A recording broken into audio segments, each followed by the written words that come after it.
Going to start with the second question of the chapter, solid state, which is the in-text question given on page number 4 of your chemistry NCERT book. So the question is, why do solids have a definite volume? ये given है there. ठीक है, तो इसका हमें जो पहले ना क्वेश्चन का मतलब समझते हैं, सॉलिड्स की डेफिनाइट वॉल्यूम क्यों होती है। इसको ना मैं एक एग्जांपल के साथ समझाती हूँ। जैसे अगर आपने एक ग्लास में पानी लिया और आप उसको ना क्या कहते हैं बॉटल में फिल करना चाहते हो, तो ग्लास में उसकी शेप ग्लास वाली ले लेना और बॉटल में आके वो बॉटल की शेप ले लेगा। बट बेसिकली होता क्या है कि जो सॉलिड्स है, अगर आप आइस को डालना चाहो एक बॉटल के अंदर तो वो नहीं जाती है, क्योंकि जो आइस की ना फिक्स्ड शेप होती है। ठीक है, तो अगर आप आइस क्यूब को कोई भी बॉटल का जो कंटेनर है, तो उसकी जो निब होती है ऊपर से वो बहुत छोटी होती है, तो इसीलिए आइस नहीं आएगी।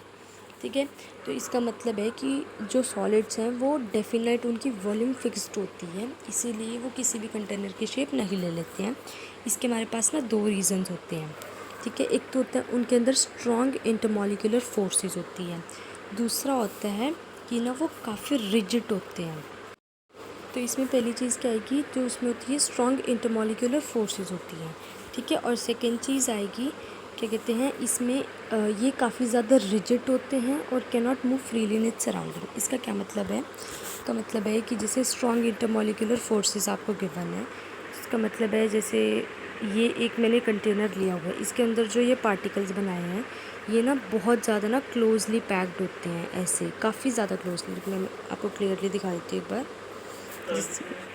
ये कंटेनर है, इसमें ये ऐसे क्लोजली पैक्ड है सारे के सारे। ठीक है, बट क्या होता है जो गैसेस वगैरह में होते हैं उसमें ना थोड़े ऐसे लूजली पैक्ड होते हैं। एक यहाँ पे है तो दूसरा यहाँ पे है, तीसरा यहाँ पे, इसीलिए वो फ्रीली मूव कर सकते हैं।